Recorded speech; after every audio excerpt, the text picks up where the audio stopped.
What is going on, guys? Winter Kills here, and welcome to a brand new post-commentary duel video. Got something really special for you guys today. We got Fire Fist. That's right, Fire Fist versus my pure Mekk-Knight deck that I actually took to locals this past week. And we decided to play a quick match before the tournament started, and got some Fire Fist for you. So I'm really excited to share this deck with you guys on the channel. I know it's a pretty exciting deck. Kind of reminds me of Mermail. Very powerful deck that came out around the era of Cosmo Blazer, Judgment of the Light, that era. So pretty cool to see the deck get more support.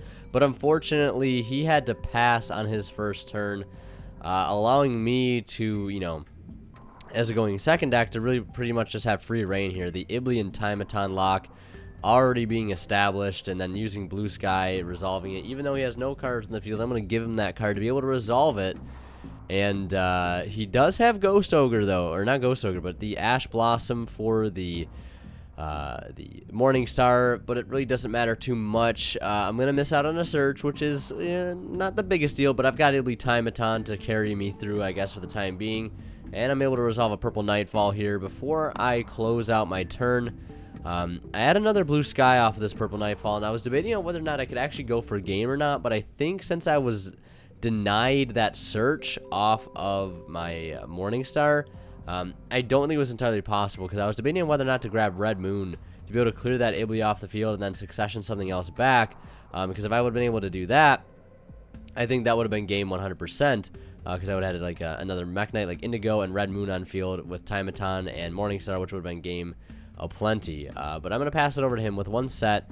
Ibli Timeton lock is fantastic, because not only can he not special summon monsters other than link monsters, but he cannot use any, neither player can't use any of the zones in the column that Timeton is in, which includes his extra monster zone. So I've kind of got to locked him out of going into the extra deck here.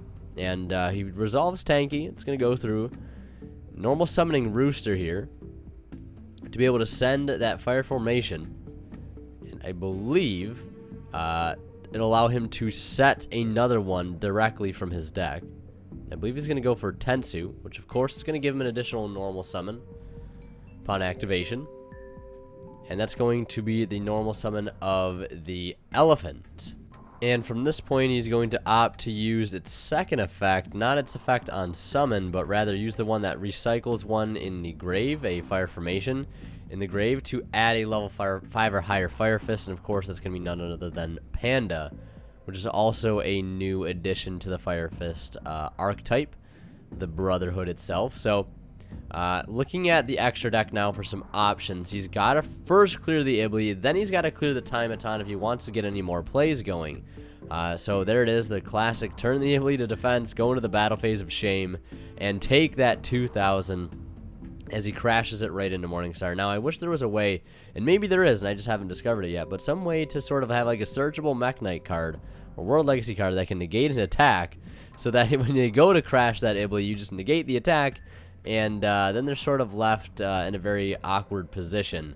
But maybe I haven't looked too much into it yet at this point. But end phase, he's just going to pass, leaving the Rooster and the Elephant there. End phase, I'm going to go for purple off of the memory. Chain purple in the end phase so it doesn't bounce back to my hand to grab yellow. And now in my standby phase, I'm going to have 2 purple Nightfalls coming back instead of just 1.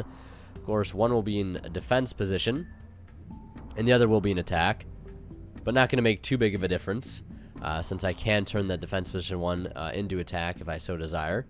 But as it stands right here, I have tons of damage on board already. He is at 6,000 life because he did have to, unfortunately, crash that Ibli into my Morningstar. He did have to take the 2,000. Yellow Star is going to activate. It's going to hit his set, which is going to chain, which will boost one of his Fire Fists by 700. And in response to that, it's going to summon the Panda to his side of the field.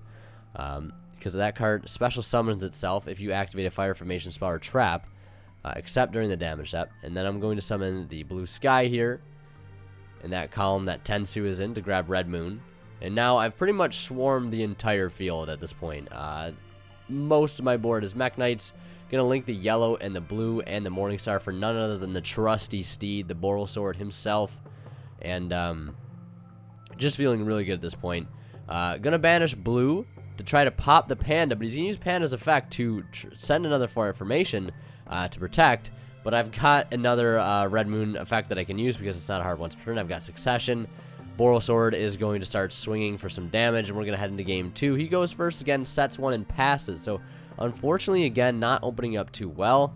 I'm going to have to set 1 and go for Blue Sky as my sort of only follow-up. He does have Ash Blossom, but I do have the Called by the Grave for that, so I'm going to add that Indigo to my hand regardless. And I don't think I'm able to make any more columns at this point. This is where I wish I was still playing that one of Avram, but it's not going to make too big of a difference, especially in this game state. So I'm able to swing for 2k last turn, and swing for 2k again this turn. Just sort of play the controlling game. I do have an Ash Blossom in my hand that I can normal summon to make Morningstar with, but I decided to hold on to the Ash Blossom because he does have Tanky, but he does have Call by the Grave for the Ash Blossom. So I'm safe from Ash Blossom next turn, which is good, but he's going to be able to pull off some plays now that he has that Tanky, and now that he's able to get that engine going. He does have the Ritual Monster in his hand, though, however, which I believe he opened up in the first game as well, which is not the ideal card that you want to see. Going to get started with the Field Spell, which is going to start gaining counters for every Fire Fist, I believe, that is special summoned. Normal Elephant, and he's going to send the Tanky for Elephant to special summon the Bear from his hand, and then use the second effect of Elephant to shuffle that Fire Formation spell or trap back into his deck to add 1 from his deck to his hand. He's going to add the Panda. And he's going to link into what might be a Link 2. Nope, going for a rank 4 here, going for Tiger King. Now, he does make a bit of a mistake. The way he orders his plays here, he wanted to do them a bit differently, and I'll explain that in a moment. So he's going to grab Yugioh. What he wanted to do, though, is use, before he activates Yugioh, is to detach off of his Fire King, so he can get the special summon effect off of the Panda, which you'll see him correct here in a moment, because he realized it was just a slight misplay, and all he had to do to prevent it was just change a simple ordering of how he played his cards. So you're going to see him detach here just to negate the Blue Sky, which doesn't make too big of a difference. It's just going to allow him to get more combo pieces on board. So he'll detach, then play Yugioh to lock down the back row, and then on the activation of Yugioh, he'll summon the Panda. Panda will summon Bear. All good in the Brotherhood, if you will. And then he's going to start swinging here in battle phase. Everything is being boosted up by 100, so I believe a 1700 Bear, a 2300, 2200 Panda, and a 2300 Tiger King. He's able to put on a little bit of damage there. He does have my back row locked down with Yugioh. Does that Call by the Grave that I have set? Unfortunately, being locked down, cannot use it. He's going to set 1 here. And I believe at this point, I'm not sure what his plan is next. I believe he's going to end up linking off Tiger King to be able to go into none other than the Brotherhood of the Fire Fist Eagle. And then when that Tiger King is sent to the graveyard, he can summon two level 4 or lower Beast Warrior monsters with the same attack and defense. So he's going to go for 2 copies of, I believe that is Raven. And they're both level 3, same attack and defense. So he could make a rank 3 here if he wanted to. But it also has an effect where if it's sent from the field to the graveyard, he can set a Fire Formation spell card directly from his deck. So if you were to, say, link those away, he could be able to get some extra resources from his deck, but he's going to Ritual Summon by attributing the 2 Ravens to go for Eldon, or Eland, not Eldon. And then he's going to follow up by using the effects of one of the Ravens to set a Fire Formation spell from his deck. And he's going to grab Tanky, and the other one is going to grab, looks like, InGen. And so getting quite a bit of resources off of this here. And using Eagle now to return that Dome back to his hand. Looks like to be able to send the Buffalo to the grave, which has an effect where it can send 2 Fire Formations, I believe a total of 2 Fire Formation spell or traps, to special summon himself from the graveyard. But again, with Eagle, he does not have to pay cost. So he's going to summon Dragon now for an additional normal summon, thanks to that Tensu that he has. So plenty of cards on field to work with. Just so many cards in his advantage, and like in his favor right now, as I've just got 1 Called by the Grave being locked down. So Dragon looks like he's going to revive the Raven, and then Buffalo is just going to summon itself out off of its own effect, and again, not having to pay cost at all. And nice, also receiving a little 200 attack boost from his Yugioh and his Tensu. Gonna flip up the InGen now. And soon after, use Dragon's other effect, where if you activate a Fire Formation spell or trap card, you can set a Fire Formation trap card directly from your deck. He's going to grab the Sinto, the counter trap for the deck. The new counter trap that will be able to negate a spell or trap. He does have Eland, I believe, which can negate monster effects. Does not destroy them, only just negate. So, as it stands, he has a monster negate and a negate of a spell or trap. And debating on what he's going to go into now, it looks like it's going to be another copy of Tiger King. So, having a full back row line here. 5 spells or traps. Now, the one thing here, he does have 4,000 life points. He does and has given me a bunch of columns, but that is just simply by nature of how his deck has to operate in order to play. He has to play these continuous spells, he has to make a link monster, and put a bunch of monsters on his field to begin with. So at this point, he's already just given me so much room to work with as a Mekk-Knight player, and that's just sort of just the end result, the byproduct of his plays. Now, he does have the Eland, and I tried to summon the Red Moon here, and I forgot about Panda's other effect to prevent from destruction. So he's going to use it to send the InGen to add back looks like a Tiger King. So that's whatever. And I believe it's only a once per turn protection, or maybe it just, you can protect it as many times as you're willing. But regardless, it's not too big of a deal. Purple Nightfall is going to get summoned now. That's, of course, going to get negated. I expected as much. But now I summon the Blue Sky in the same column that he has 3 cards in. And I get to add 1, 2, not just 2, but 3. So I add a Yellow Star, Indigo Eclipse, and another copy of Purple Nightfall. So I just go quick, +2 right there. +3, however you want to look at it. Yeah, now linking into the Morning Star, discarding Indigo, no problem here. Now, if I would have added Succession here, because I was worried about the Sinto negating whatever card I added, little did I, realize I had a Yellow Star in my grave that I could have, banished to destroy his set, which I still think I end up doing anyways. But if I would have added Succession here, I believe I could have just gone for game, and I'll show you what I mean in just a moment. I think I just was overestimating how much stuff he actually had. See, I used the Yellow Star here to banish that Blue Sky to clear the Sinto. Now, I special summon Indigo Eclipse, move over the Yellow Star to try to banish Mekk-Knight to pop his Tensu, but it's going to be protected from destruction again, me just not reading cards. But what I could have done here is just linked the Indigo, the Yellow, and the Morning Star for Boral Sword, successioned back, another Indigo or whatever, and just, I think, gone for a game right here, to be honest. But instead, I opt to just play the grind game with him and grab secrets and try to negate his stuff and try to play the game out that way, and just try to negate everything he does next turn and, survive the battle phase with Morningstar.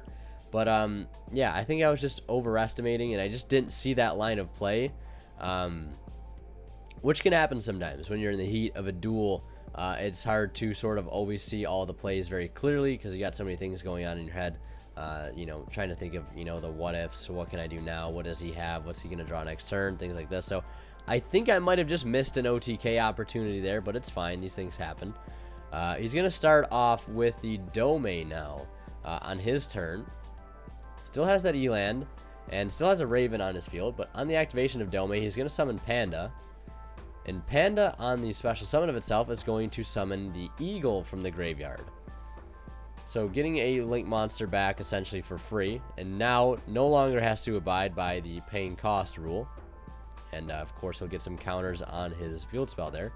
Now going to flip up the Tanky. I'm going to respond with a copy of Ash, so that will get negated, but unfortunately the one Ash isn't going to be enough because he does have plenty of counters on his field spell, so that's going to get him another search for this turn regardless. So unfortunately, I don't have enough negations, don't have Whisper for the Tanky, but I do have this copy of Secret. So when he tries to use the Brotherhood of the Fire Fist Eagle to bounce to be able to send, I do have that in response. And of course, there is a Mekk-Knight in that column, and there's a Mekk-Knight in every column. I of course am going to opt to summon that Indigo over there just so I can lock down all the columns. Summoning the Buffalo. Now, Secret only negates activated effects. The effect of Eagle to not pay cost does not activate, so therefore he will not have to, you know, worry about paying costs, even though that effect was negated. The other effect to bounce Descent. Now he makes the firefighting Daruma doll here, which will gain 100 attack for every beast, beast warrior, and winged beast on the field. And then he's going to use Raven's effect now.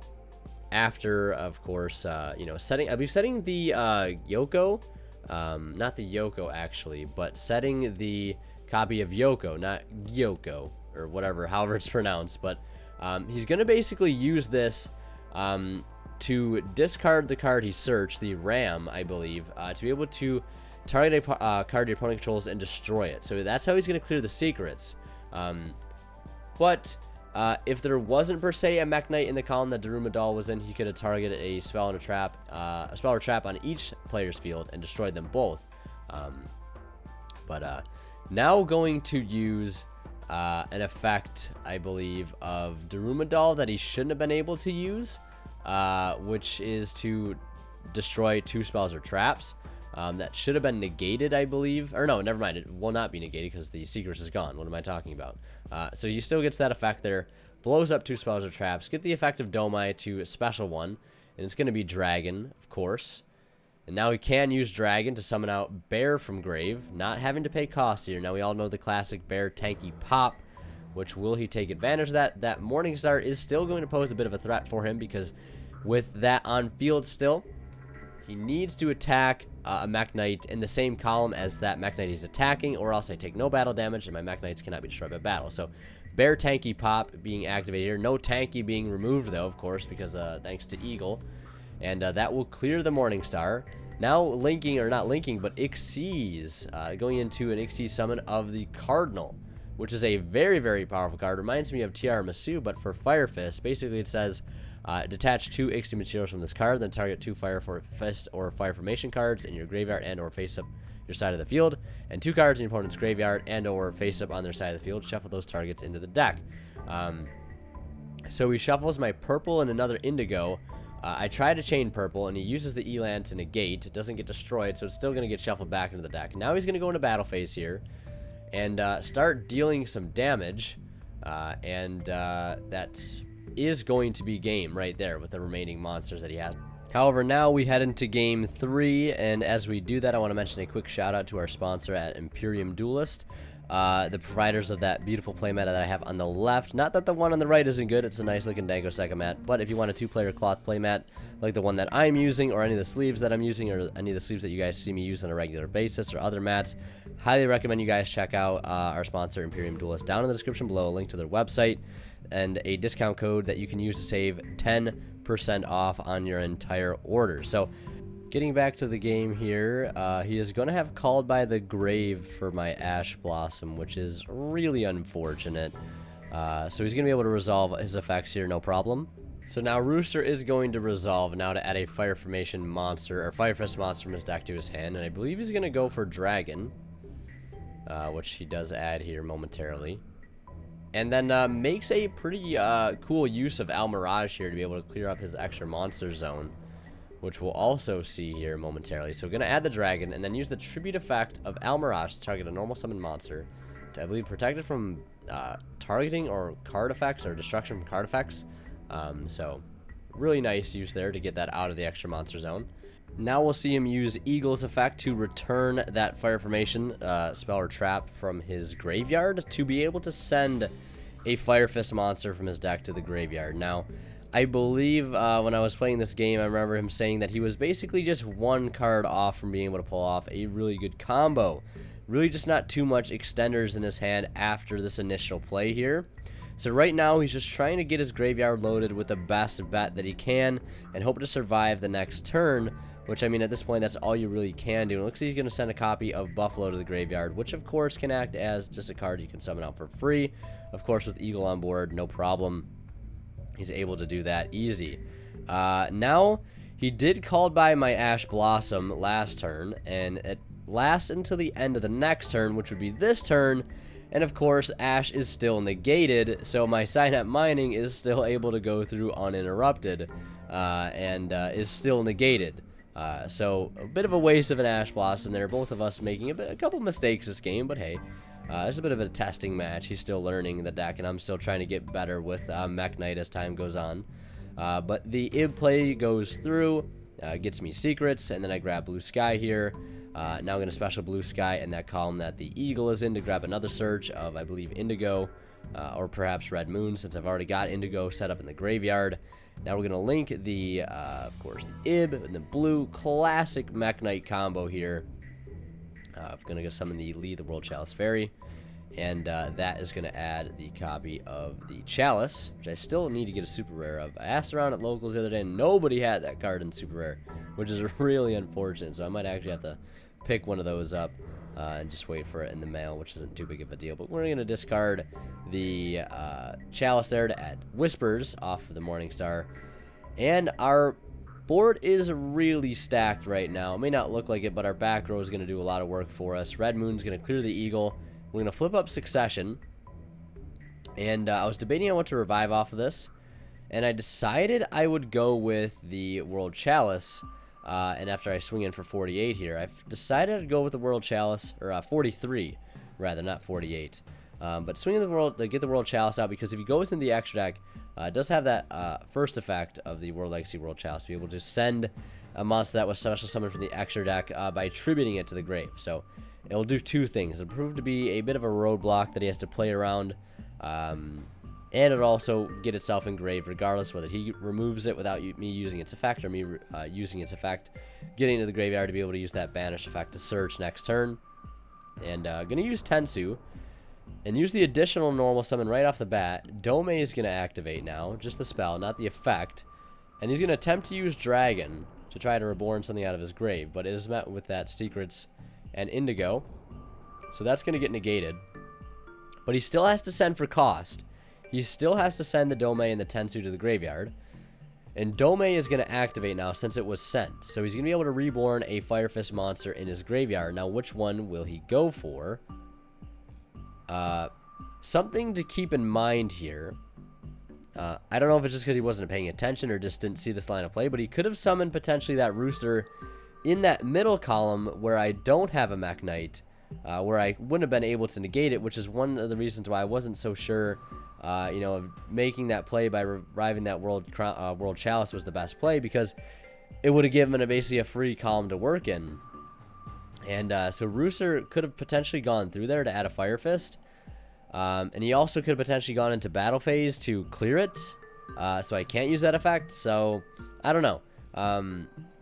It's a bit of a weird play there. I don't know if he would have been able to play around it 100%, but still didn't see the line of play there regardless. So a pretty interesting matchup, to say the least. I think Mekk-Knights get a bit of an advantage against this deck because of all the continuous spells they have to play. So yeah, I think it could have gone either way. I think I could have definitely won game 2 no problem by going for the OTK. I just didn't see it. And I think perhaps the Fire Fist player could have made a bit of a comeback here in game 3, but just didn't see it. So yeah, I hope you guys enjoyed the video regardless. Leave a like if you did. And as always, guys, Winter Kill is signing out. We'll see you in the next one.